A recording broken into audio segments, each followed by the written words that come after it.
obéissent. Daniel 2, 21.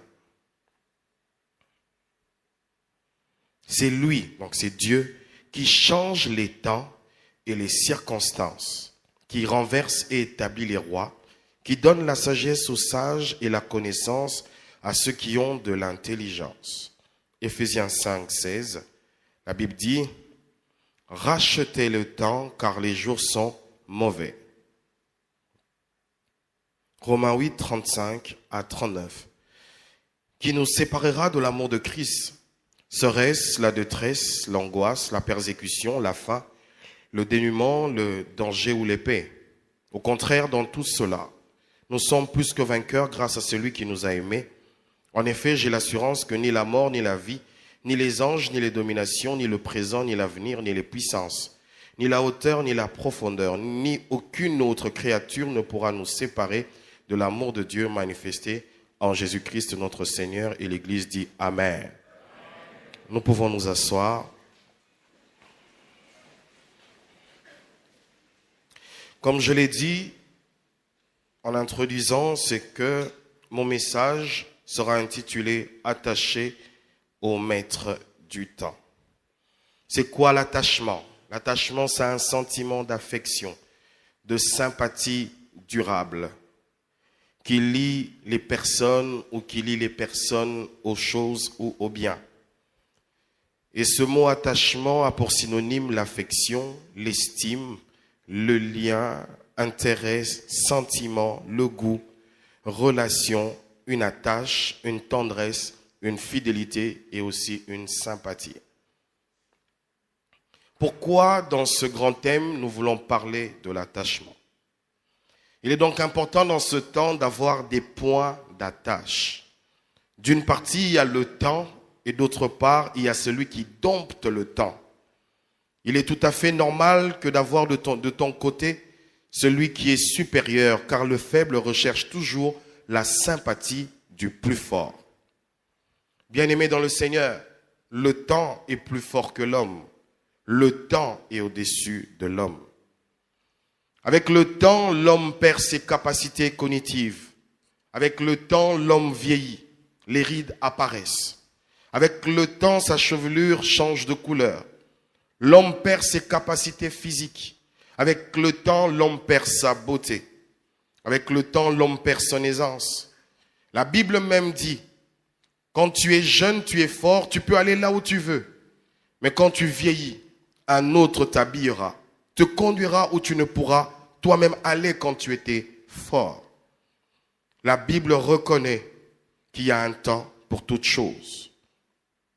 Genèse 1,14, la Bible dit, Dieu dit qu'il y ait des luminaires dans l'étendue du ciel pour séparer le jour d'avec la nuit, que ce soit des signes pour marquer les époques, les jours et les années.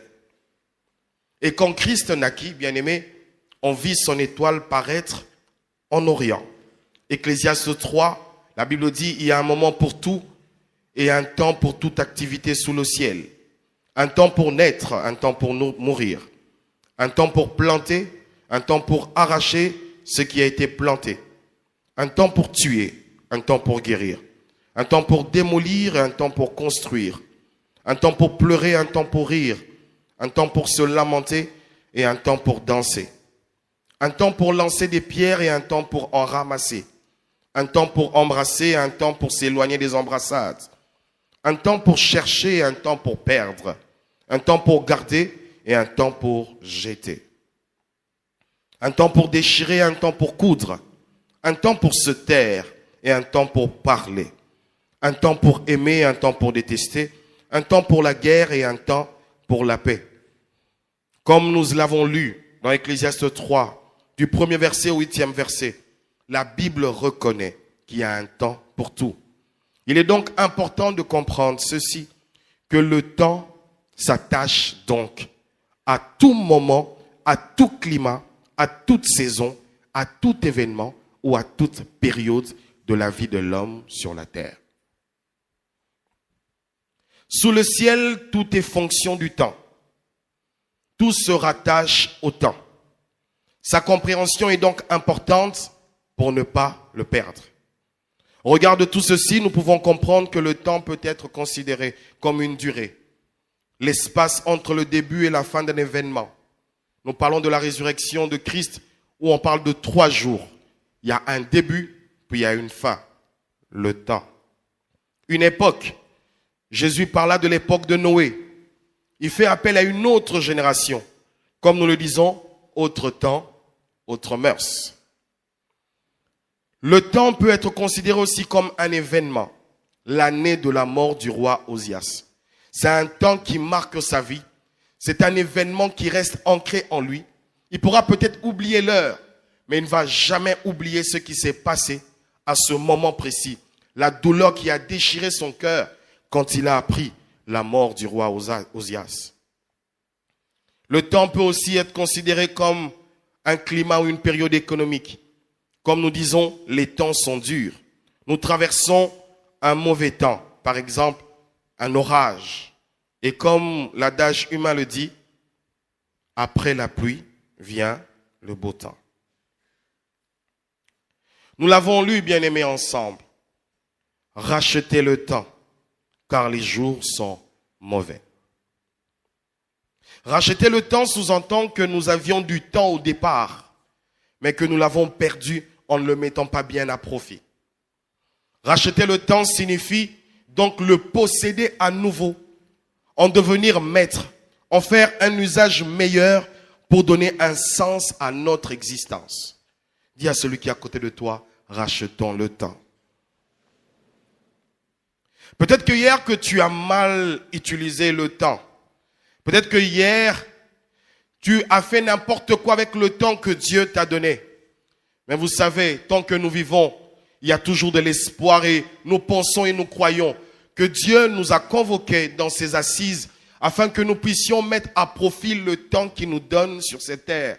Que Dieu nous a convoqués dans ses assises afin que nous puissions changer notre perception du temps, changer notre manière de comprendre le temps, changer notre manière de vivre à chaque minute et à chaque seconde. Dieu nous attire que nous puissions apprendre à respecter chaque minute de notre existence. Dis à celui qui est à côté de toi, respecte chaque minute de ton existence. Le meilleur usage que nous pouvons faire de notre temps, c'est le gérer. Pourquoi le gérer? Le gérer en disant, c'est à telle heure que je peux regarder la télé, à telle heure que je dois arrêter ma télé, à telle heure que je dois être sur Internet, c'est à telle heure que je dois arrêter d'être sur Internet.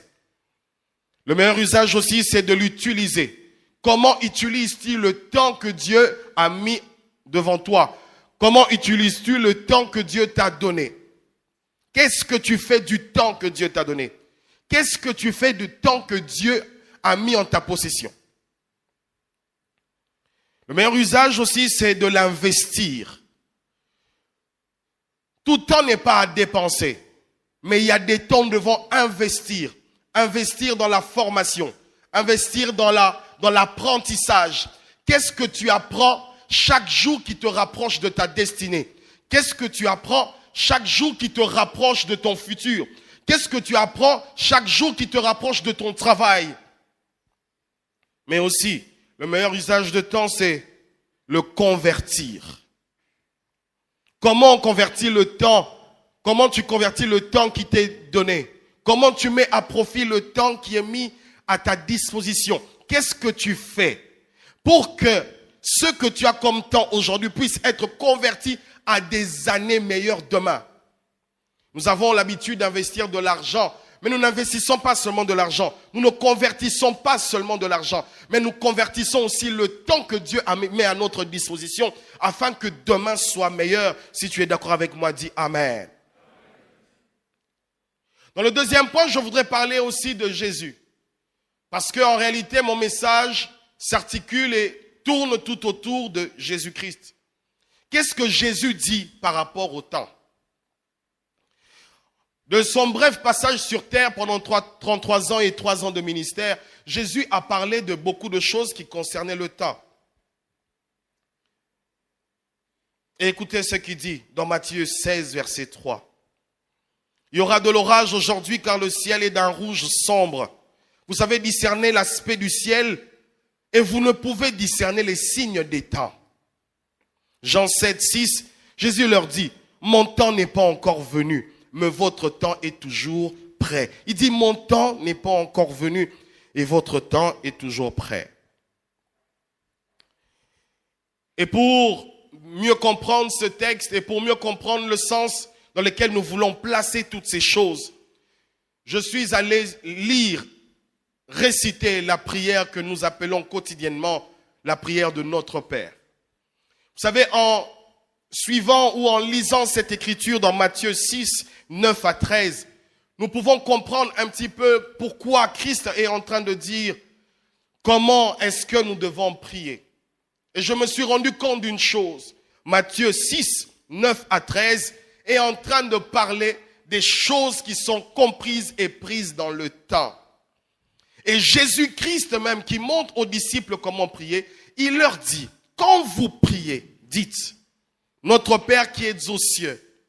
Ça parle de l'attachement. Le Père qui est au ciel. Le premier point, c'est l'attachement. Mais après, il dit que ton nom soit sanctifié. Puis il dit que ton règne vienne, que ta volonté soit faite sur la terre comme au ciel. Donne-nous aujourd'hui notre pain quotidien. Aujourd'hui, c'est le temps. Et par rapport à ce temps, nous avons besoin de telle ou telle autre chose.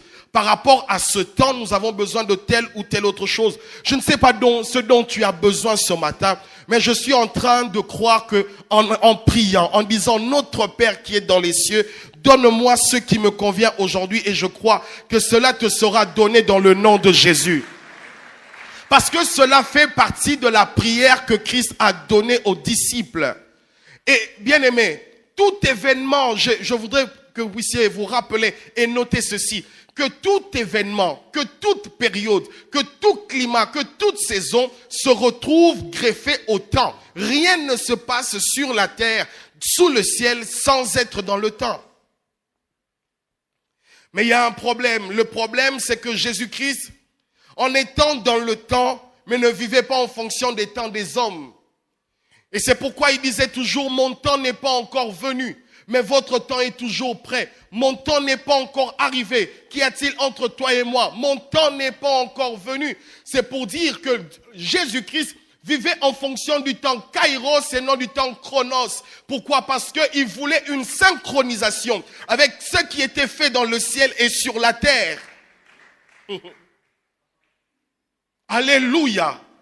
Bien-aimé, notre maître, notre Seigneur n'est pas celui qui a vécu en fonction, simplement en étant soumis au temps. Mais il a changé les lois du temps. C'est pourquoi il était en train de dire, mon temps n'est pas venu. Ça veut dire que même si vous pensez que c'est le temps de faire quelque chose maintenant, je ne le ferai pas parce que c'est le temps de le faire. Je le fais parce que mon temps, par rapport au kairos, par rapport à la volonté de Dieu dans les ciels, ce temps est arrivé. Et j'ai expliqué ceci à mon épouse, je disais, tu sais, il nous arrive de prier. Seigneur, donne-moi, donne-moi, Seigneur, donne-moi. Mais pourquoi la chose qui peut te donner aujourd'hui, il ne te la donne pas aujourd'hui, il te la donne demain? Pourquoi ce que tu demandes aujourd'hui, tu peux l'avoir aujourd'hui?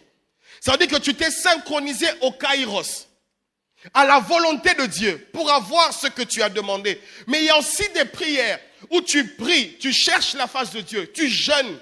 Tu demandes, tu as été exaucé, mais cela se manifeste demain ou après-demain. Pourquoi toutes ces choses? Parce que tout simplement, Dieu ne fonctionne pas dans les temps des hommes. Dieu fonctionne dans son temps. La Bible dit, il fait chaque chose bonne en son temps. Non pas au temps des hommes, non pas à midi, non pas à 3 heures, non pas à 4 heures, non pas à 20 heures. Bien aimé dans le ciel, dans les cieux, il n'y a pas de 24 heures chrono. Dans les cieux, il n'y a pas d'hiver, il n'y a pas de printemps. Dieu est capable dans l'hiver sur la terre de te bénir. Dieu est capable de changer ta vie quand c'est le printemps. Dieu est capable de faire, car il fait chaque chose bonne en son temps. Si tu es d'accord avec moi, dis Amen. Dieu fait chaque chose bonne en son temps. Donc la prière de notre Père, c'est une prière aussi qui est faite en fonction du temps. Verset 12, il dit, pardonne-nous nos offenses, parce que le Seigneur sait qu'il y aura des moments dans notre vie où nous allons faillir, où nous serons faibles. Et le Christ dit déjà, quand vous priez, dites, pardonne-nous nos offenses. Mais comme nous pardonnons aussi à ceux qui nous ont offensés, car il y aura aussi des moments où celui qui sera à côté de toi t'aura offensé. Tu vivras pas seulement des temps où tout sera bien. Tu vivras des temps où tout sera bien, mais aussi il y aura des moments où il y aura des frictions. Christ tient compte aussi du temps même dans la prière. Il dit, tu connaîtras une période où tout sera dans la paix, mais tu connaîtras aussi une période où tu seras comme dans un petit problème de polémique. Mais il dit, pardonne nos offenses si je le fais à toi, mais pardonne aussi, mais comme nous pardonnons aussi à ceux qui nous ont offensés, ceux qui m'ont touché, celui qui m'a fait mal, pardonne-lui, pardonne-moi, parce qu'il sait que dans la prière de notre Père, nous connaissons tous un moment où soit nous faillissons devant Dieu, ou soit nous blessons celui qui est à côté de nous. Alléluia. Et au verset 13, il dit, ne nous induis pas en tentation, ne nous laisse pas entrer en tentation. Et David dit, quand mon pied glissait, c'est alors que ta bonté me servit d'appui. Ne me laisse pas entrer en tentation. Quand il y aura des temps où ça sera dur pour moi, quand il y aura des temps où on va venir me proposer deuxième bureau, troisième bureau, quand il y aura des moments où ça sera des moments où je ne peux pas maîtriser, je t'en supplie. Ne me laisse pas entrer en tentation. Mais délivre-moi du malin. Quand le malin sera en train de rôder tout autour de moi, cherchant qui me dévorer, je ne sais pas comment m'en sortir. Quand des temps comme ça arriveront, je t'en supplie, toi, délivre-moi. C'est ça la prière du Notre Père. Une prière qui est prise en compte en fonction du temps. Et le temps, ce n'est pas 24 heures. Le temps, c'est chaque période que tu passes sur la terre. Alléluia. Il est donc important de comprendre que tout événement se greffe sur le temps, se passe dans le temps. La Bible dit, un peu de sommeil et d'assoupissement, la pauvreté te surprendra. Cette écriture ne veut pas dire que Dieu est contre le sommeil, non. Ça veut tout simplement dire que l'homme n'a pas fait ce qu'il devait faire dans le temps. Et puisqu'il n'a pas fait ce qu'il devait faire à ce moment-là, c'est alors que la pauvreté l'a surpris. Quand il est temps d'aller travailler, que tu refuses d'aller travailler, c'est alors que la pauvreté te surprendra. Mais quand il est temps de dormir, tu peux dormir. Alléluia. Les hommes disent que les temps nous réservent beaucoup de surprises. Et bien aimé, il y a de ces surprises qui sont agréables. Mais le temps aussi nous réserve des surprises désagréables. Dis à celui qui est à côté de toi, il y aura des surprises agréables. Mais il y aura aussi des surprises désagréables. Dans le temps qui me reste, je voudrais aller plus en profondeur. J'ai besoin de 5 frères.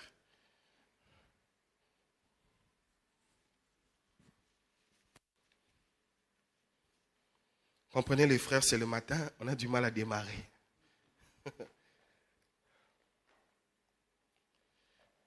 L'un va se mettre là. Mon frère, tu te mets ici. Mon frère, tu te mets ici. Vous là. Vous qui êtes en costume, venez. Amen, amen. Est-ce qu'on peut acclamer le Seigneur pour nos bien-aimés?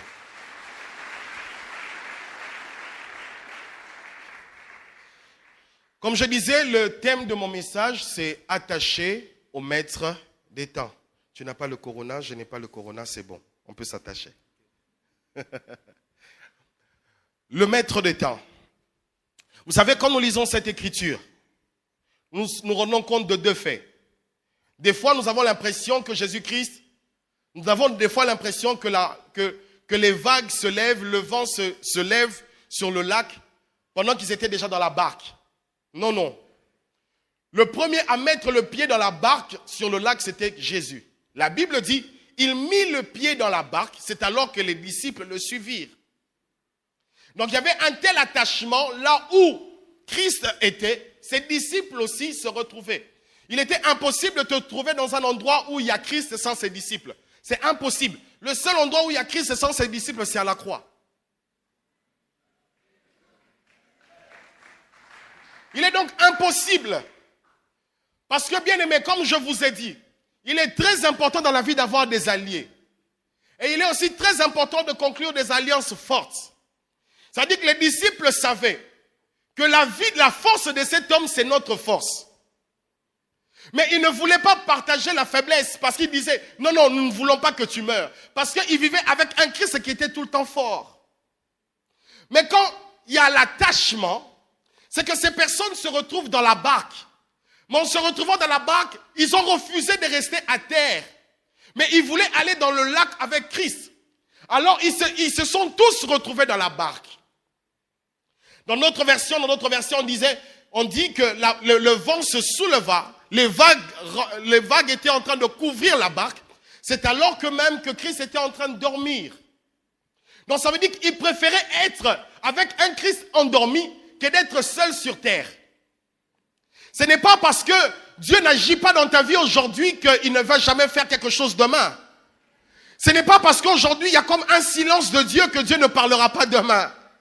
Ce n'est pas parce qu'aujourd'hui tu ne vois rien que tu ne verras rien demain. Le problème c'est que rassure-toi que Christ est dans ta barque. Dis à celui qui est à côté de toi, rassure-toi que Christ est dans ta barque. Le problème, c'est que tu vas dans ces fiançailles sans que Christ soit dans cette barque.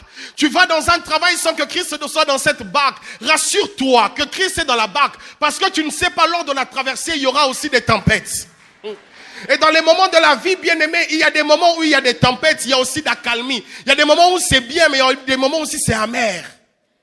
Et rassure-toi, car Christ même à la croix avait voulu avoir l'attachement de son Père, mais son Père s'est même détaché de lui. Père, pourquoi m'as-tu abandonné? Mais quand tu es sur la barque, rassure-toi que tu n'es pas seul. Dis à celui qui est à côté de toi, rassure-toi que tu n'es pas seul. Rassure-toi que Christ est dans ta barque quand tu veux traverser. Rassure-toi que tu veux commencer une chose, mais Christ t'a précédé. Rassure-toi de commencer quelque chose sans le faire par toi-même. La Bible dit, malheur aux enfants rebelles qui font des choses sans consulter ma volonté, afin d'accumuler péché sur péché. Le problème de l'église et des enfants de Dieu aujourd'hui, c'est que nous croyons que nous avons le go de tout faire parce que nous parlons notre langue. Non, il y a des endroits où Paul, tu devras entrer, mais le Saint-Esprit te dira, tu n'entres pas. Tu passes par une autre ville parce que ce n'est pas le temps d'y entrer. Rassure-toi que Christ est dans ta barque. Rassure-toi que tu n'es pas seul. Rassure-toi que les moments que tu traverses ne sont pas des moments où tu es seul. Ça peut être plaisant, mais à un moment, ça peut virer. C'est ce qui s'est passé. Il y avait comme un calme et Christ dormait. Il y avait un temps d'accalmie, puis il y avait un temps des vagues. Et qu'est-ce qui se passe? Ces 4 frères sont ceux que nous vivons dans la vie. La plupart de nous. Le frère, c'est le loyer. Le premier, tu es bien. Le 10, c'est bien, c'est bon. J'ai une belle maison. Tout est beau. Arrivé le 20, le bailleur t'appelle pour te dire, papa, j'ai besoin de l'argent parce que je dois me faire opérer. On n'est même pas le 30. L'autre frère, c'est les enfants. L'école dit, avant que les enfants puissent passer à la session, on doit payer le Minerval. Double stress. C'est ça que tu vis, non? De l'autre côté, il y a le fiançailles. Le frère veut se marier, mais il y a un problème avec la dot. Il y a un député qui veut que la dot soit fixée à $500, mais les familles sont en train de dire non.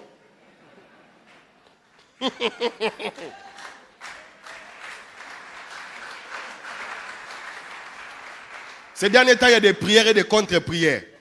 Les frères, on va fixer 500. Les sœurs, non, ma valeur, c'est pas 500. Et d'un autre côté, c'est les défis de la vie, le défi professionnel. Tu vas au boulot, tu es tellement stressé au travail, tu as toutes ces choses. Mais quand tu as toutes ces choses qui te submergent, quand toutes ces vagues montent sur toi, rassure-toi que tu as Jésus.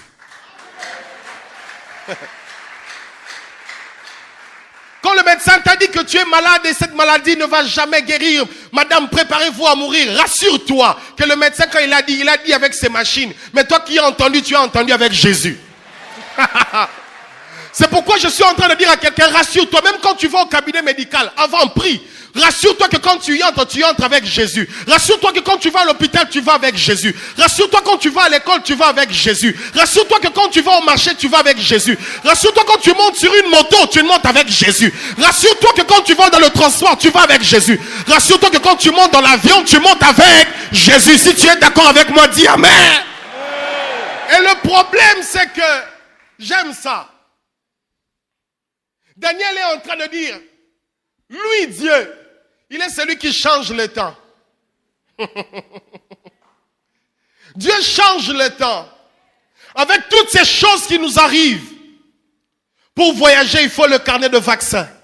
Il faut ceci. Il faut cela. Il faut payer le Minerval, payer le loyer, habiller sa femme, faire toutes ces choses, nourrir ses enfants, investir, faire fructifier son business. Mais bien aimé, si tu n'es pas avec Jésus, comment tu vas le faire? Comment tu vas le faire? Vous savez, l'homme n'est pas au cirque pour jongler avec plusieurs balles. Il n'y a que Dieu qui sache comment l'homme peut vivre. C'est pourquoi Dieu l'avait placé dans un jardin. Et de temps en temps, il devait descendre pour contrôler, voir si tout se passait bien. Et l'homme, croyant qu'il peut devenir comme Dieu, chasse Dieu de sa vie. Et c'est alors que l'homme commence à jongler. C'est pourquoi il y a maintenant des voleurs. Ce frère, c'est Jésus. Moi, je suis la personne la plus faible. Quand je regarde tout ce que je vis et je traverse, je me sens comme sans force. Je me sens comme sans puissance. Je dois réfléchir au même moment pour ma famille, au même moment pour mes frères et sœurs, au même moment pour mes enfants, pour ma femme, au même moment pour mon église, pour mes départements. Je dois réfléchir sur toutes ces choses, mais dans un seul cerveau. C'est pourquoi, bien-aimés, nous voyons des jeunes, 35 ans, AVC. 35 ans AVC. Tu sais pourquoi tu fais un AVC? Parce que tu vis sans Jésus. Tu vis sans Jésus. Un homme qui vit avec Jésus a transféré ses problèmes et ses soucis. Tous ceux qui ont dansé aujourd'hui ont des problèmes. Tous ceux qui ont loué aujourd'hui ont des problèmes. Tous ceux qui ont adoré Jésus aujourd'hui ont des problèmes. Mais ils ont transféré leurs problèmes parce qu'ils ont compris que seuls ils ne pourront jamais. Alléluia. Et quand tu es dans la barque avec le Seigneur, Daniel est en train de dire, lui, il change le temps. Et quand il y a comme un calme, et pendant que tu es en train de traverser les lacs, tu as l'impression que tout va bien. Mais à un moment, il y a une circonstance qui arrive. Tu es peut-être surpris, mais ton Dieu n'est jamais surpris. Regarde bien à côté, tout le monde est agité, mais il y a un seul qui n'est pas agité. Il est même en train de dormir. Tout est paisible à ses côtés. Pourquoi? Parce que lui sait qu'il ne peut que dire un mot, puis la tempête va se calmer. Écoutez, bien-aimés dans le Seigneur, Jésus-Christ sur le lac, il dort. Ses disciples sont en train de s'agiter. Vous savez, bien-aimés, quand on est buté à tous ces défis, on veut quoi? On veut tous les résoudre au même moment par notre propre force. Et c'est pourquoi des fois nous avons mal à la tête. Nous avons trop de problèmes, trop de problèmes. Plus les jours passent, plus les jours sont mauvais. Et un homme attaché à Jésus, qu'est-ce qu'il fait? Au lieu d'aller vers les vagues vont te submerger. Et peut-être que tu ne sais pas nager. Parle à celui qui ne peut être noyé. Et c'est alors qu'ils vont parler à Jésus. Ne vois-tu pas que je meurs? Que quelqu'un ce matin puisse dire, Seigneur, ne vois-tu pas que je meurs? Ne vois-tu pas que je suis en train de passer des temps difficiles? Ne vois-tu pas que je suis en train de passer des moments difficiles? Les temps sont durs pour moi malgré mon sourire. Les temps sont durs pour moi malgré que je viens au culte. Les temps sont durs pour moi malgré que je me tiens dans ta présence. Les temps sont durs pour moi. Ne vois-tu pas? Et quand il parle ainsi, Jésus-Christ se lève. Il leur dit, homme de peu de foi, pourquoi vous êtes si craintifs? Bien-aimé, tu as un Jésus puissant, fort et redoutable. Tu n'as pas besoin d'avoir peur. Dis à celui qui est à côté de toi, tu n'as pas besoin d'avoir peur. Et ça, on dirait aux autres, quartier Moobanga. Tu n'as pas besoin d'avoir peur.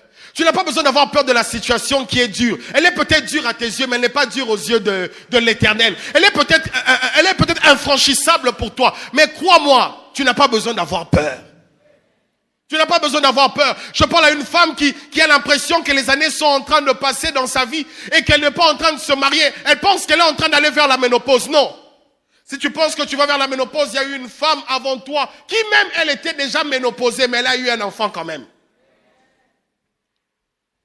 Alléluia. N'aie pas peur parce que Jésus-Christ est dans ta barque.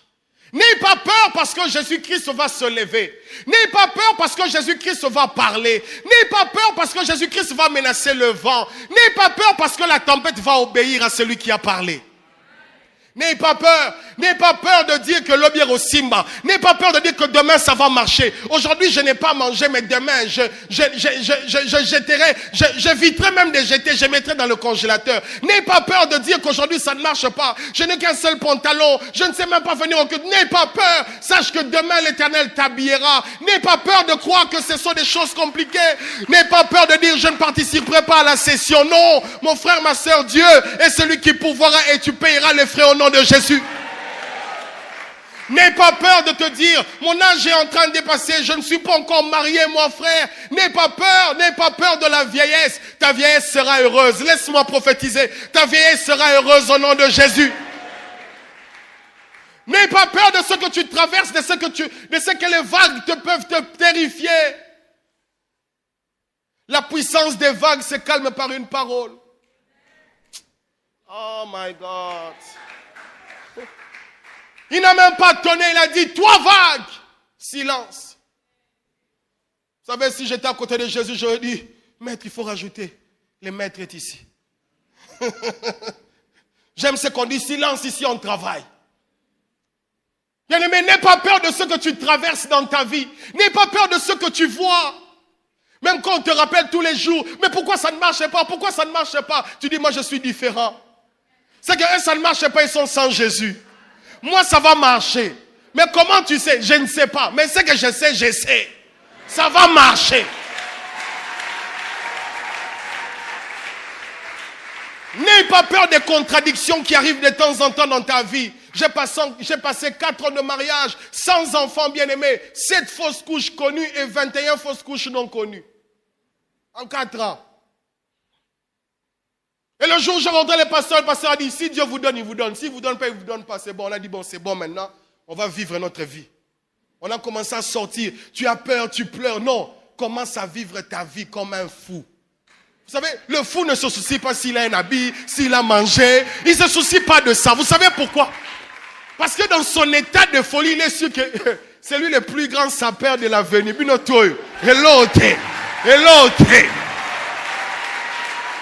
Sois comme un fou. Tu te lèves le matin. Qui a déjà vu un dessin animé enterré? Ça n'existe pas. Un fou. Dans les temps qui passent, tu arrives, tu as l'impression que rien ne marche. Bien aimé, ne tremble pas, ne pleure pas. Quand il m'a va dire, c'est moi Jésus, ne vois-tu pas? Vous savez, j'aime ce que les Quinois font.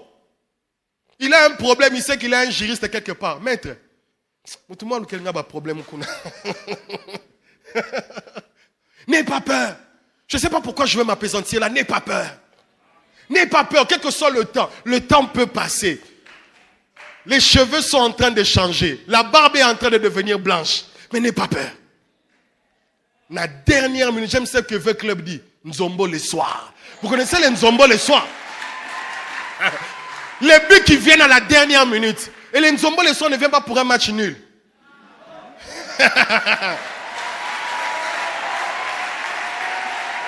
Les Nzombo le soir viennent pour une victoire. Un but partout avec Derrick Club Motema Pembe. Rien ne marche. Et même si tu perds 3-0, les Espagnols nous ont compris. Il y a un mot qui s'appelle remontada. Dieu est capable de remonter le temps que tu as perdu. La Bible dit, je vous remplacerai les années qui ont été dévorées par les Gélèques, les Gazim, les sauterelles. Je te remplacerai les années. Notre Dieu est un Dieu de remontada. Dis avec moi, remontada. Dieu va remonter les années que tu as perdues.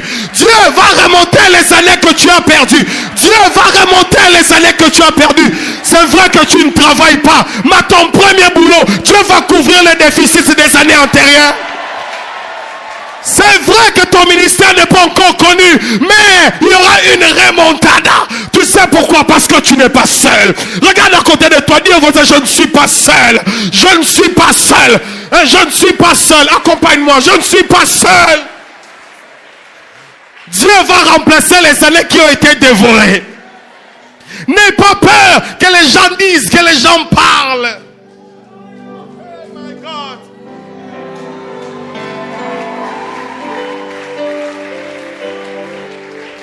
Je suis allé voir mon filleul et ma filleule.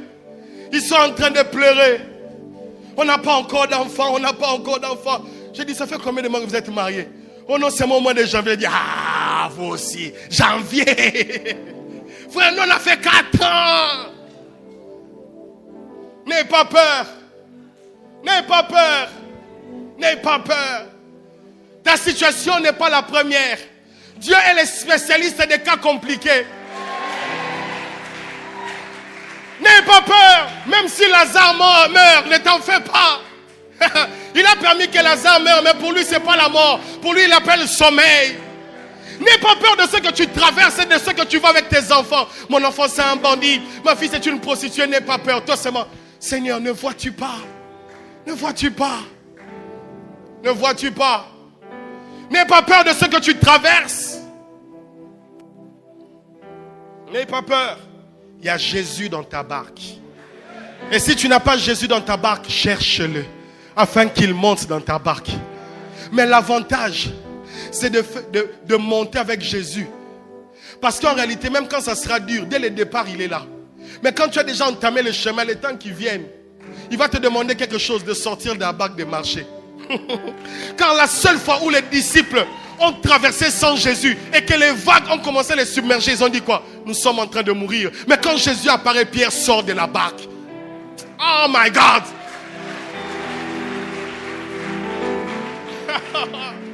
Tu n'as pas compris. Cette fois-là, Jésus-Christ était avec eux dans la barque. Ils ont pu traverser. Et quand la difficulté est arrivée, Jésus-Christ a calmé la tempête. Mais la deuxième fois, eux, ils ont traversé. Mais Jésus-Christ n'était pas encore dans la barque. Mais Jésus-Christ les suivait. C'est comme toi. Tu n'as pas encore reçu Jésus-Christ. Il est en train de te suivre. Jésus-Christ les suivait. Et quand Pierre le voit, il dit, Maître, si c'est toi, dis que je vienne vers toi. Pourquoi? L'attachement, c'est un lien. Là où tu es, je dois être. Alors il sort de la barque. Parce que le maître lui a dit, viens. Il est sûr qu'il est plus en sécurité en dehors de la barque dans le danger qu'en étant dans la barque en étant en insécurité. Ah. N'aie pas peur. Et vous savez ce que Daniel dit? Lui, il est celui qui change le temps. Vous savez, Dieu dans sa manière de faire, c'est pas qu'il va faire que l'hiver devienne l'été. Non. Mais tu vas vivre l'été pendant l'hiver. Ça dit que Daniel est en train de dire, je traverse des moments difficiles, certes. Le roi a vu une vision. Personne ne peut l'expliquer. Mais il n'y a que Dieu qui puisse. Il explique la vision que Dieu lui donne. Mais après, il est en train de dire, il est celui qui change le temps. Où tu peux te retrouver dans la fosse au lion. Où tout le monde sait que c'est fini. Tout le monde sait que vraiment, le lion n'a pas mangé. C'est fini.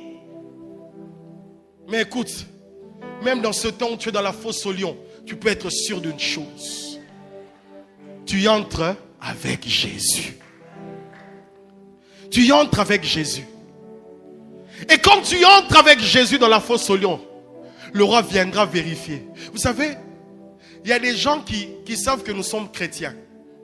Et ils viennent toujours vérifier. Daniel, serviteur du Dieu très haut. Ô roi, vis éternellement. Ça a marché. Roi, ça a marché. En temps normal, je dois être dévoré. Mais en temps normal, anormal. Dans le temps normal de Dieu, dans les kairos, je ne peux pas être dévoré. Même si le chronos m'impose, mais je ne vis pas en fonction du chronos, je vis en fonction du kairos. C'est pourquoi un homme comme Job, il peut perdre ses enfants. On appelle ça la première vague. Il perd ses enfants. Mais la deuxième vague est plus glorieuse. Dieu va redonner au-delà de ce qu'il y avait avant. Dieu va remplacer. Pourquoi? Parce qu'il est important dans la vie, à chaque moment, à chaque minute, à chaque seconde, d'avoir Dieu dans sa vie. Et c'est pourquoi, bien aimé, même ceux qui meurent en Christ, on met bien en Christ, ça veut dire qu'ils meurent avec Christ. Tu es enterré, nous on pleure, mais toi tu es en Christ. Et le jour où tu seras ressuscité, tu seras même enlevé avant nous, les vivants. En Christ. Tu dois comprendre ceci, mon frère, ma soeur. Quel que soit le défi qui t'assaille dans ta vie, tu n'as pas besoin de l'oncle, de papa, de ton grand frère, de ta grande soeur, de ton petit frère. Non! Tu n'as besoin que d'un seul homme. Même s'il y a des milliers de défis, il n'y a qu'un seul homme qui puisse relever tous les défis de ta vie.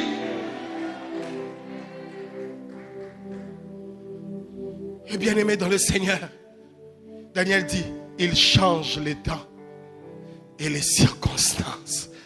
Oh, j'avais dit que les circonstances se reposent sur les temps. Quel que soit ce que tu vis, il ne va peut-être pas changer le temps, mais il va changer les circonstances. Il va changer ce que tu vis. Écoute ce que Jésus est capable de faire. Pendant que tous vont enterrer un enfant, tout le monde sait que c'est fini. On va l'enterrer. Mais il va arrêter le cortège qui va à l'enterrement. Personne n'a demandé, mais lui a décidé. Cet enfant ne devait pas mourir, mais il est mort. Lazare devait mourir, puis il est ressuscité. Ta situation dans laquelle tu traverses, tu ne la traverses pas seul. En réalité, derrière ta situation, il y a des livres qui doivent s'écrire. Il y a des bouquins qui doivent s'écrire. Il y a des choses qui doivent s'écrire. Dieu investit le temps que tu traverses pour que demain ton histoire devienne une histoire de gloire. Ah, tu n'as pas compris. Tu n'as pas compris.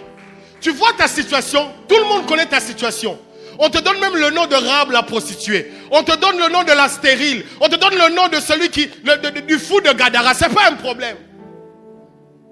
Ta situation n'est un signe que tout le monde doit savoir. Ça fait 4 jours. Il pue déjà. Mais après, les maîtres des temps, il viendra. Même si les asticots ont mangé, ils vont vomir. Même si les animaux ont dévoré, ils vont vomir. Pourquoi?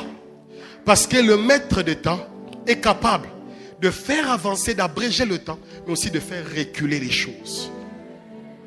Dans ta vie, ne crains rien. Tu sais pourquoi? Parce qu'avec toi, tu as celui qui peut changer les choses. Quel que soit ce que le temps peut te faire subir, dis au temps, j'ai avec moi celui qui n'a jamais vieilli, celui qui n'est jamais tombé malade, celui qui n'a jamais connu d'échec, celui qui n'a jamais connu de péché. Même si ce fiançailles est en train de durer et ça tend vers le péché, tu es séduit de jour en jour. Lève-toi, tu dis Jésus, tu ne m'as pas appelé dans ces fiançailles pour tomber. Quel que soit le temps, reste debout. Et pour finir, je voudrais dire, quel que soit le temps, sachant une chose, que ce temps que nous vivons sur terre n'est qu'éphémère, n'est que court. Tu peux être riche, tu peux être pauvre, tu peux être beau, Miss mondiale, tout ce que tu fais. Mais si tu rates l'éternité,